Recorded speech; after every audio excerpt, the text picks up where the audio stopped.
इस जॉइंट में जो ब्लड सप्लाई है वो हमारे पास पोस्टीरियर कार्पल आर्चेस और नर्व सप्लाई है anterior and posterior interosseous nerves. ठीक है, ब्लड सप्लाई है पोस्टीरियर कार्पल आर्चेस और नर्व सप्लाई है हमारे पास anterior and posterior interosseous nerves. ठीक है, एंड कार्पल आर्चेस जो हैं वो ब्लड सप्लाई कर रही हैं हमारी रिस्ट को। कार्पल आर्चेस, कार्पल बोन्स होती हैं इसमें, तो कार्पल आर्चेस होंगी, और नर्व सप्लाई हमारे पास इंट्रोशियस नर्व्स कर रही हैं। मूवमेंट्स वही हैं, फ्लेक्शन, एक्सटेंशन, अबडक्शन, एडक्शन। ठीक है, और सर्कमडक्शन।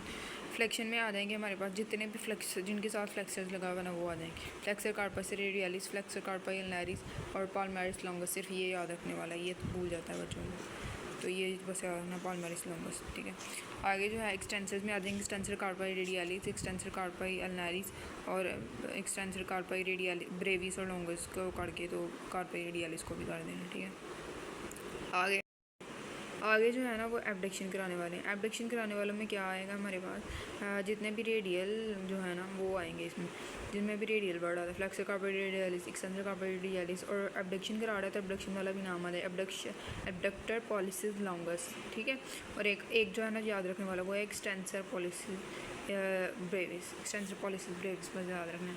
और एडक्शन में ना अल्नारिस आ जाएंगे, flexor carpal ulnaris, extensor carpal ulnaris. ठीक है, और सर्कमडक्शन में ये सारे आ जाएंगे। सर्कमडक्शन में ना ये याद रखना है बस, फ्लेक्शन की अमाउंट जो है ना वो एक्सटेंशन से ज़्यादा है, और एडक्शन की ना एबडक्शन से ज़्यादा रेंज है। ठीक है, में ये कह रहे हैं कि डिस्क जॉइंट और इंटरफिलेंजियल जो जॉइंट्स हैं ना, डिस्क जॉइंट और इंटरफिलेंजियल जॉइंट्स, ये रेमटोइड आर्थराइटिस हमारे पास कराते हैं। डिस्क की बैक साइड पे ना एक गैंग्लियन बनता है।